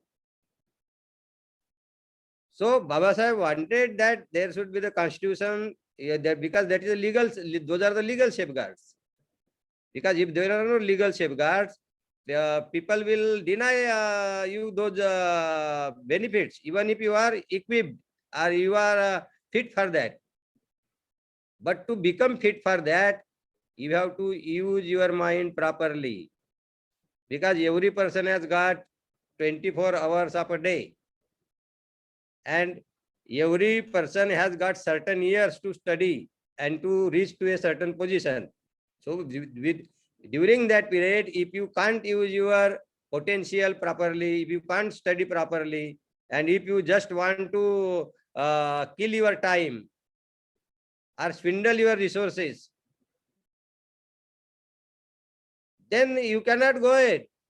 Whatever may be the provisions of the Constitution, many people may be ready to help you. तो बात ऐसी है कि हमें Buddhism, ये बुद्ध का जो धम्म है, ये हमें हमारे वैयक्तिक प्रगति के लिए, अलग अलग क्षेत्र में हमारी प्रगति करने के लिए हमें उसको टूल करके यूज करना है. क्योंकि बुद्ध का धम्म, बुद्ध जो टीचिंग देते हैं, बुद्ध के टीचिंग में इतना पावर है, इतनी शक्ति है कि अगर बुद्ध ने दिया हुआ जो मार्ग है, अष्टांग मार्ग जिसको बोलते हैं, वो अष्टांग मार्ग जिसमें शील, समाधि और प्रज्ञा का अभ्यास है, इसका अगर आप अभ्यास करते हैं तो आप कितने भी बुरे व्यक्ति हो तो भी अच्छे हो सकते हो. पर उस तरह से अभ्यास करोगे तो, और उस तरह से अभ्यास करने के लिए अष्टांग मार्ग का पूरी तरह से पालन करना जरूरी है. तो हमारे ज्यादातर लोग बोलते हैं, पढ़े लिखे लोग भी, कि हमें धम्म की तरफ ध्यान देने की जरूरत नहीं है, हम पढ़ लिख गए, हमारा फूड, क्लोथिंग, शेल्टर के सब इशू हमारे खत्म हो गए, अभी हमें धम्म और कुछ भी पढ़ने की जरूरत नहीं है. ऐसे लोगों का कहना है. कुछ लोग पढ़ते हैं पर ज्यादातर नहीं पढ़ते. अपने घर में बाबा साहब के वॉल्यूम्स खरीदी करके रखेंगे पर उसको पढ़ेंगे नहीं. तो सी वो फिलॉसफी तो है ही है, बुद्ध और बाबा साहब बड़े, कोई बताने की बात ही है नहीं. ये तो दुनिया भी जानती है, जो बाबा साहब के विरोधक है वो भी जानते हैं और मानते भी है. बात यह है कि बाबा साहब के ये तत्वों को, बाबा साहब के विचारधारा को अमल में कैसे लाए. मैं तो भारत में देखता हूँ कि बाबा साहब का नाम लेके जोर जोर से बोलने वाले लोग तो पूरे उनके जो आचरण है, पूरा बाबा साहब के मिशन को खत्म करने पे तुला हुआ है. ऐसे भी बहुत लोग है ना. राजकारण में भी है, प्रशासन में भी है, समाज कारण में भी है, धम्म कारण में भी है, सभी है. तो इसको कैसे, इस पर सोचो, इस पर सोचना चाहिए. बाबा साहब के तत्वों की चर्चा करना, बुद्ध के तत्वों की करना चाहिए, तो चलते ही रहता है. और सबको मालूम है, जो एवरेज जिसको इंटेलेक्ट है और जो जिसने एवरेज एजुकेशन भी ले लिया है, ग्रेजुएशन हो गया है, उसको मालूम है कि बाबा साहब ने क्या बताया और बुद्ध ने क्या सिखाया. उस पर अमल करने की, उस तरह से अपना आचरण रखने की जरूरत है और आगे बढ़ने की जरूरत है. और एक बात बताता हूँ, अगर ज्यादातर लोग बाबा साहब के अनुयायी बुद्ध धम्म का आचरण करने लग जाएंगे तो ये जो बाबा साहब के समाज के लोगों में जो इकट्ठे आकर काम करने का जो असफलता का सिलसिला चल रहा है,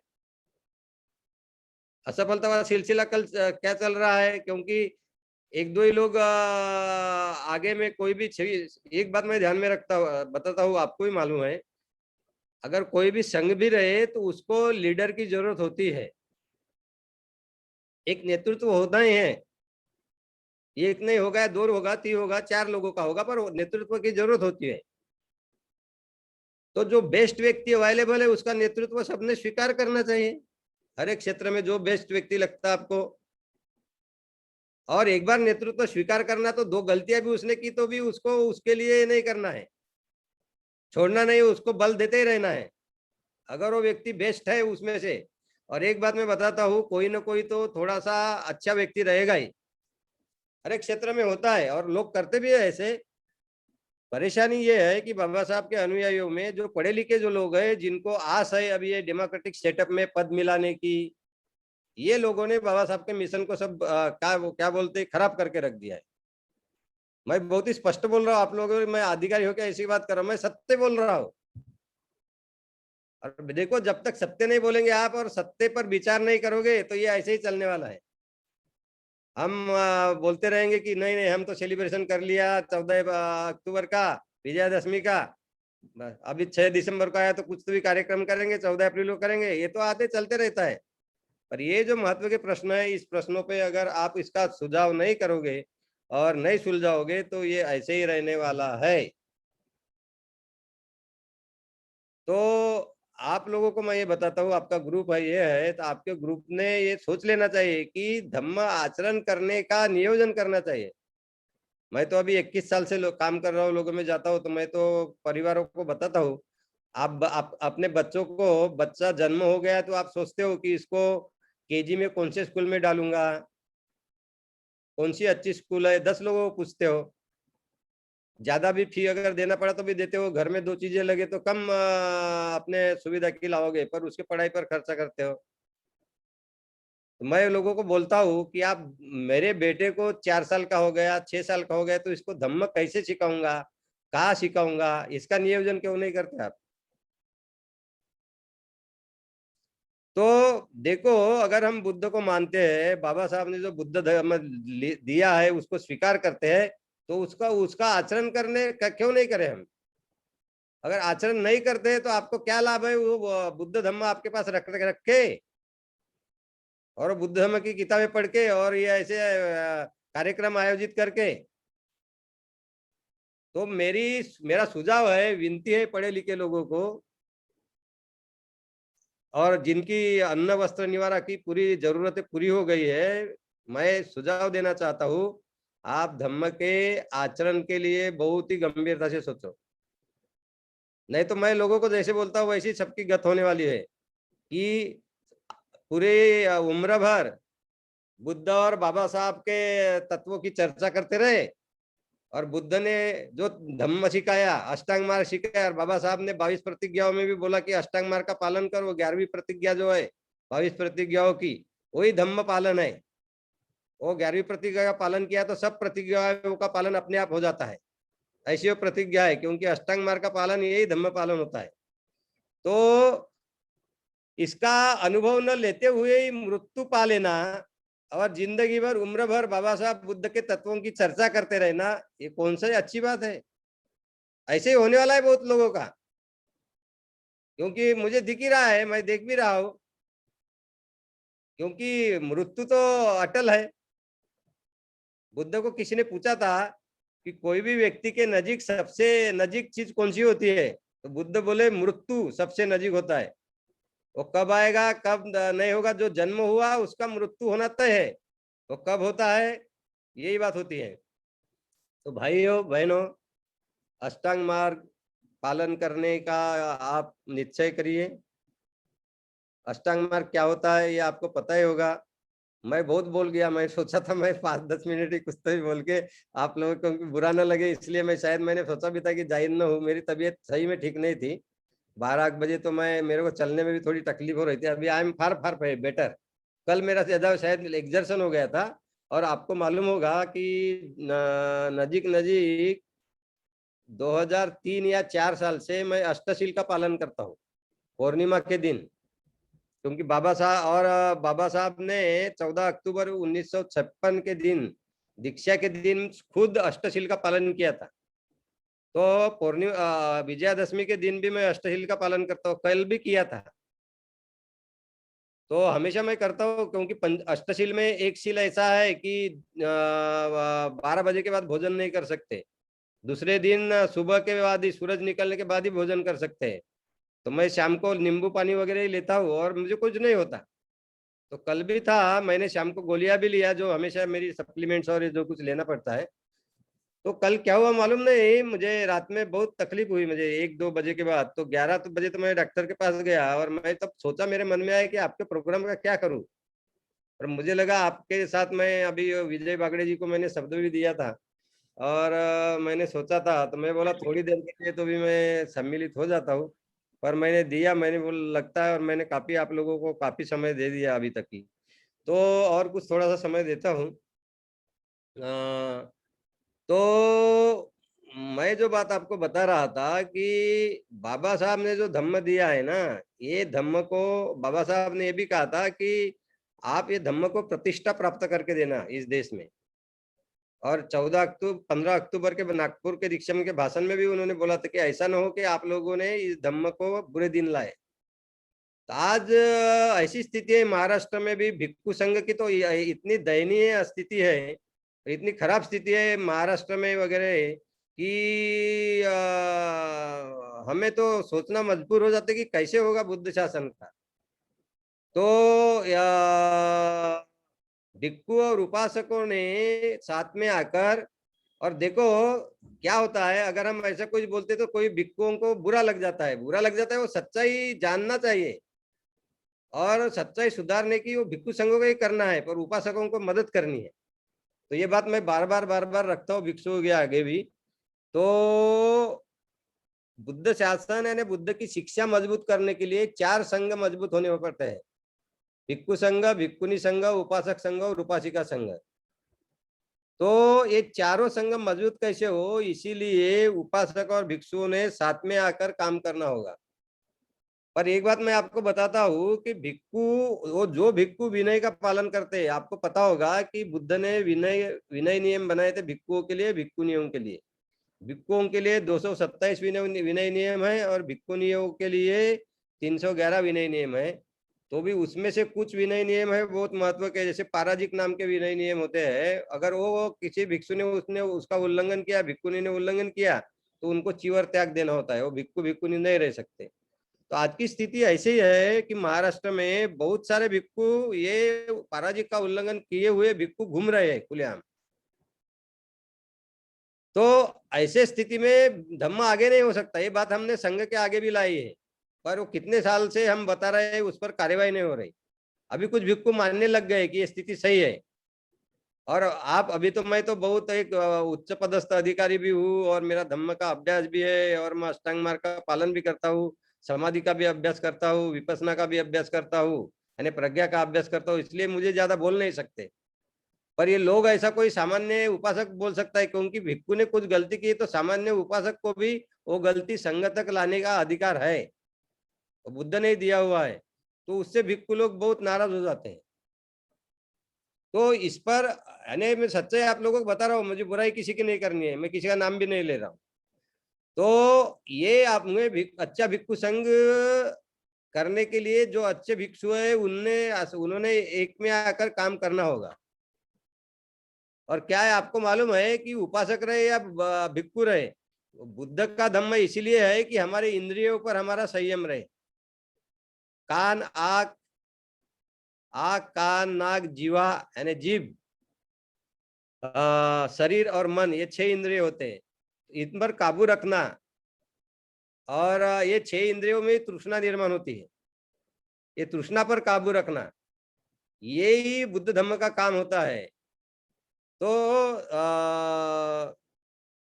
I would like to say that to strengthen Buddha Sasana in India, we have to strengthen Bhikkhu Sangha, Bhikkhuni Sangha, Upasak Sangha and Upasika Sangha. And these four Sangha can be strengthened only through the strenuous, dedicated practice of Noble Eightfold Path. So large number of people, whether they are bhikkhus or upasakas or upasikas or bhikkhunis, they have to practice Noble Eightfold Path continuously in their lives, so they can become a better persons. And they can have restraint over their sense organs, 6 sense organs of eyes, ears, nose, tongue, body and mind. And then only they will be equipped to do some good Dhamma work without thinking of their own welfare or own self-interest. They will keep the interest of the society above the self-interest.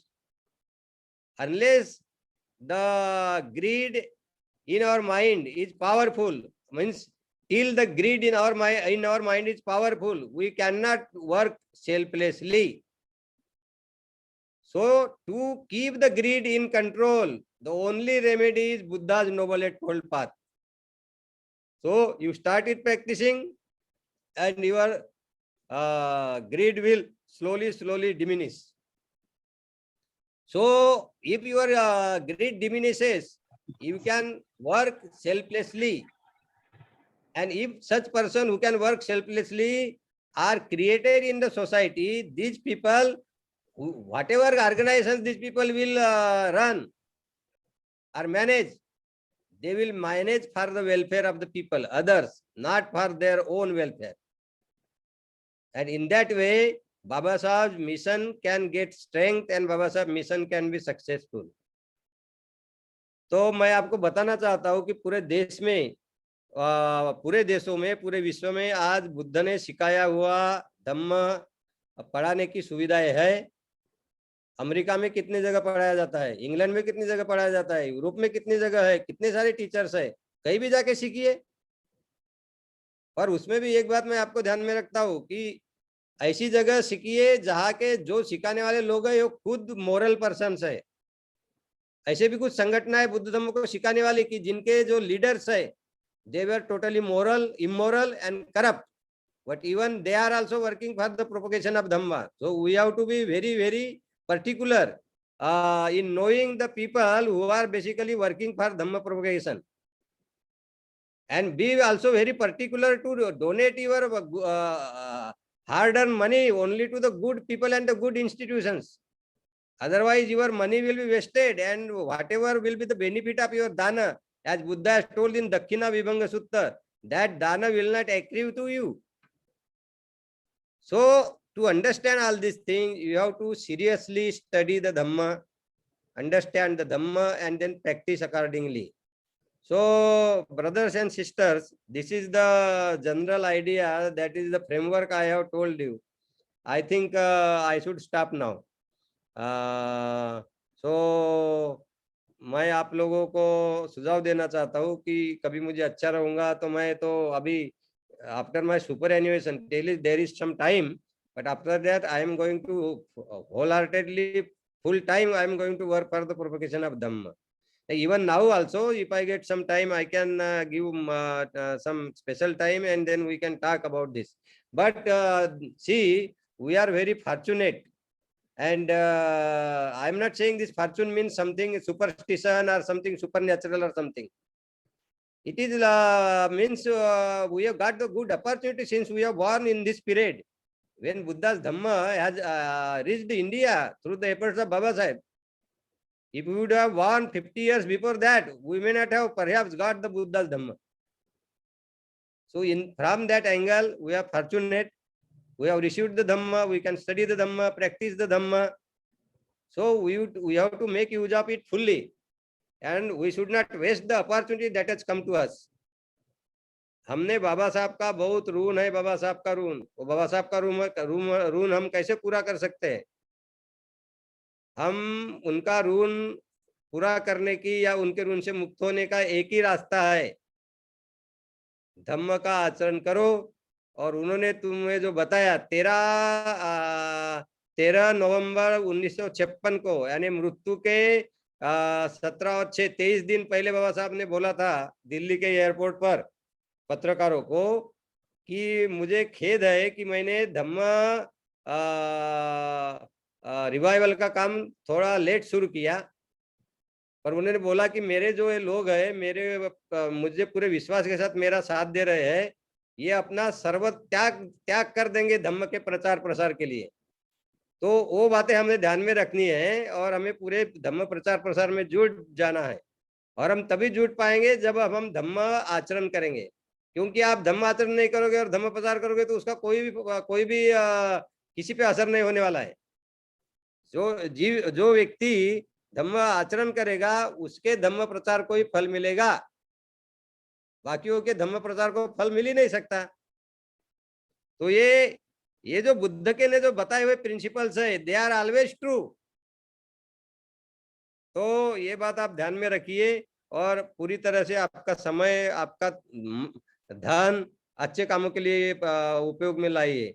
तो मैं तो आपका ही हूँ, आपके साथी हूँ। इसके बाद भी कभी मुझे निमंत्रित किया और मेरे पास समय रहा तो मैं जरूर आऊंगा। मैं धम्म के लिए समय निकालता ही हूँ।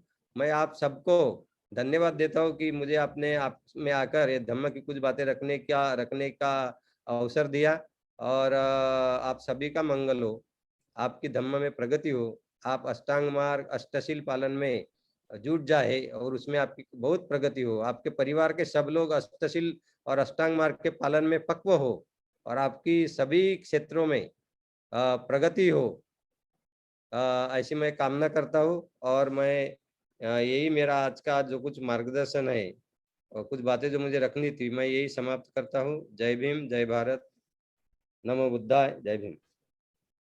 Namo Buddhaya. Thank you, sir.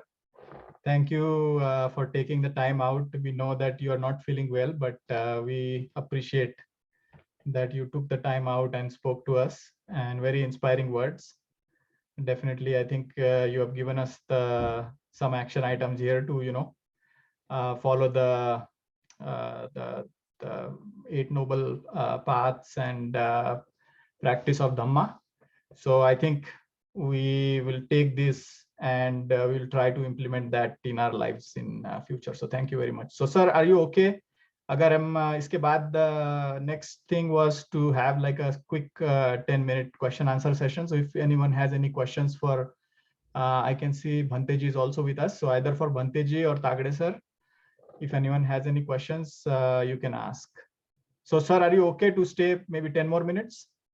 Okay. Thank you.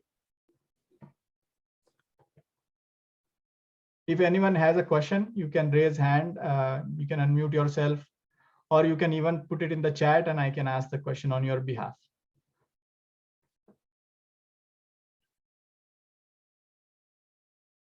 Mine is with me and he's holding the phone. So I can't type the question, so I'll just ask verbally. Yeah. I'm not an avid reader of all the religious texts, including Buddhism. But my question is, I have friends from Nepal, and in Nepal, there is no such separation as Hinduism or Buddhism. I have had friends who had they worship the Hindu gods and Buddha together, which is a little bit different than the way we have been practicing Buddhism in India, especially in Maharashtra after Dr. Ambedkar revived it.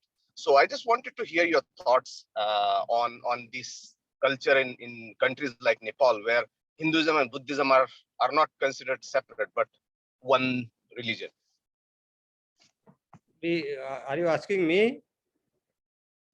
I'm asking any one of you. I mean, whoever feels. The issue is, it is not the issue of Nepal or India or Maharashtra.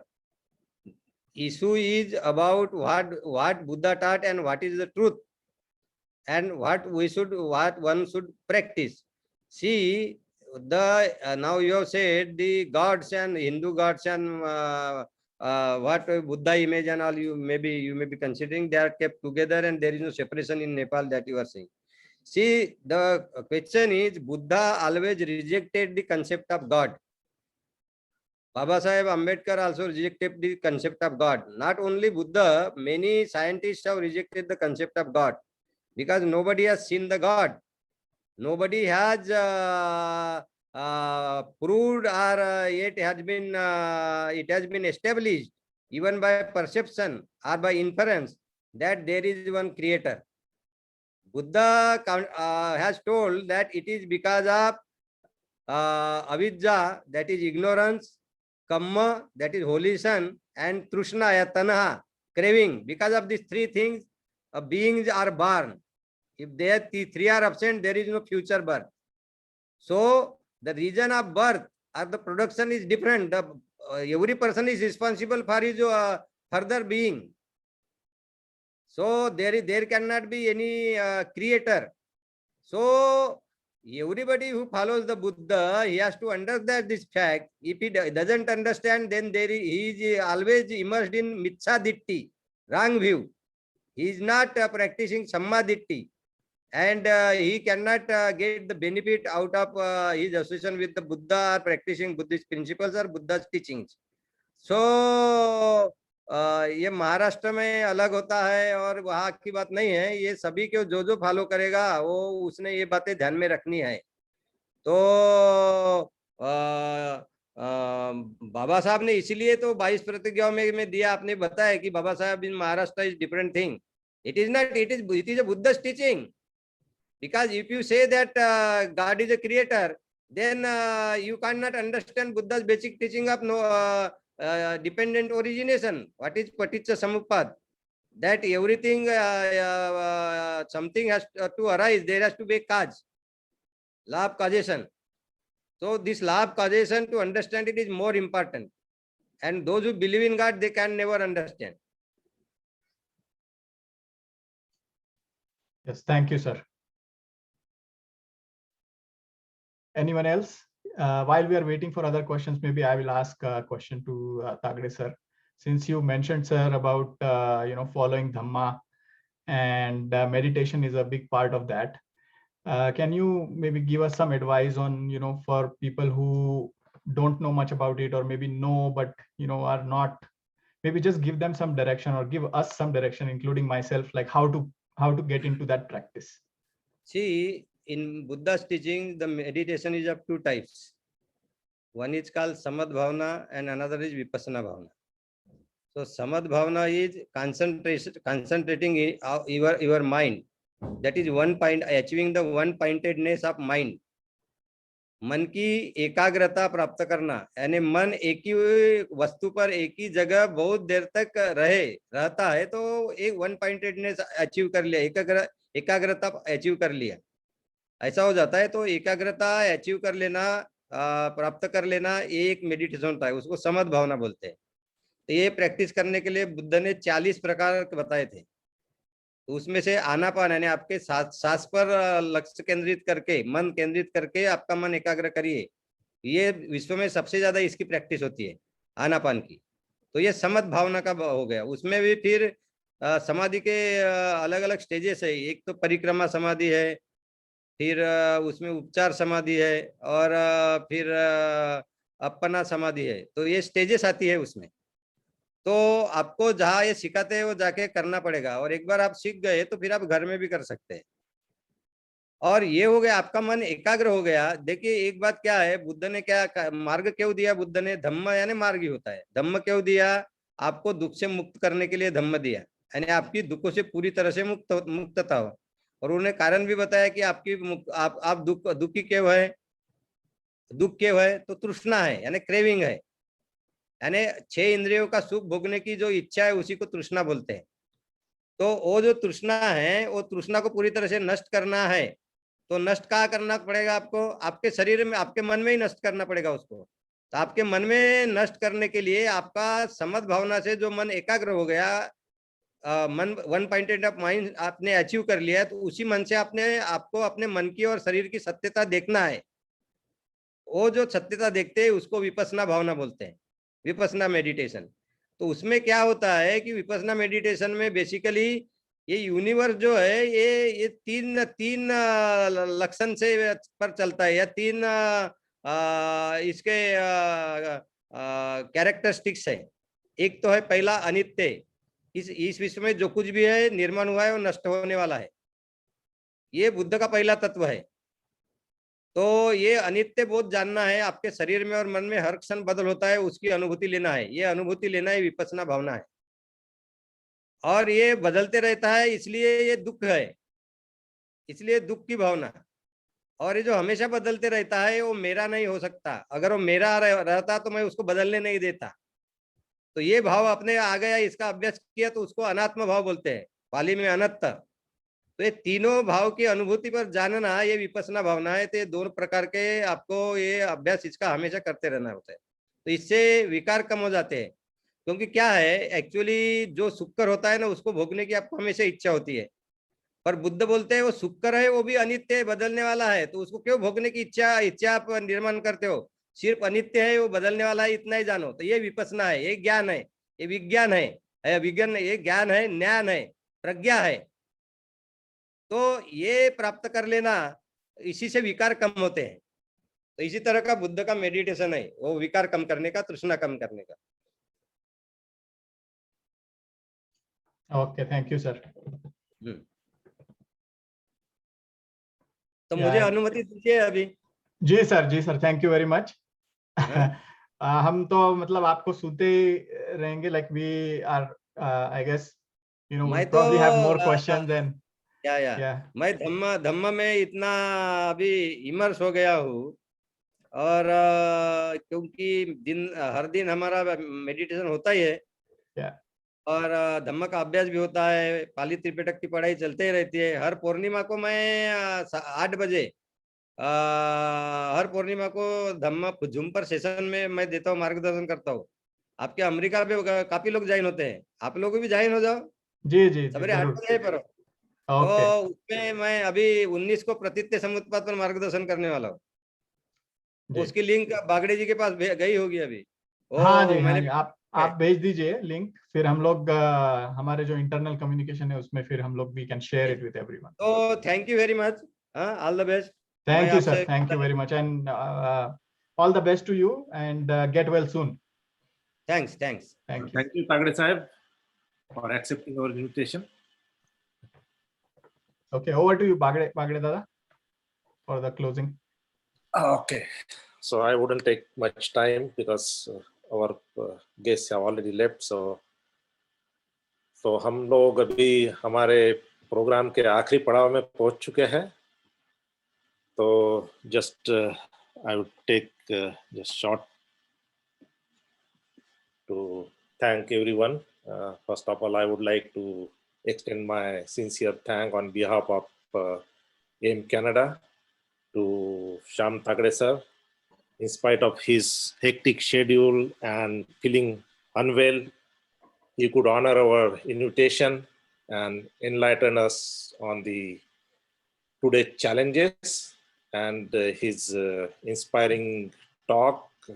Specifically, he mentioned some action-oriented plan which we need to follow on.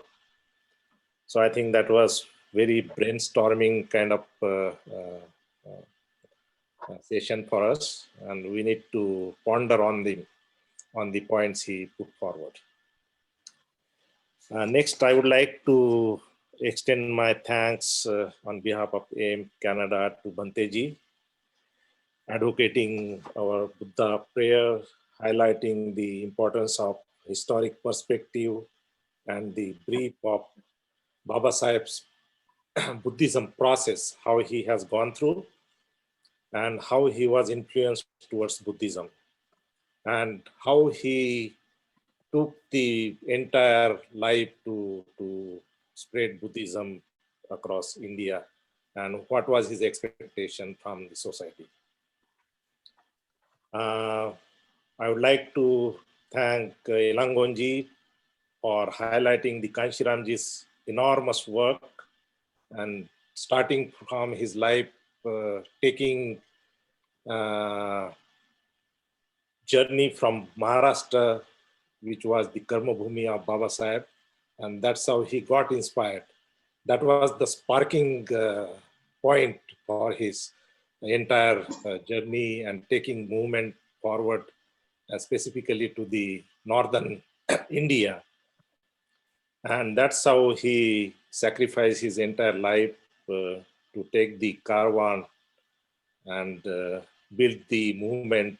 We see the existence of BSP specifically in the northern India. And last but not least, our energetic hosts, Nikhil and Dipti Khobragade, very well organized this program, and very well you guys conducted your role. So big thank you to you guys. And lastly, the participants who stayed all along the program and very patiently they listened all the speakers. So thank you all, and we'll continue this movement way forward. Thank you. Okay, thank you, Bhagradada. And thank you everyone for joining and staying with us for this. Thank long. you, Nikhil. Yeah. Thank you, everyone. Thank you, everyone. Have a wonderful Thank you, day. everyone. Jai Thank you. Bhim and have a good Thank you, day. Shiva, for staying so late actually. Thank you. Thank you, guys. Bye now.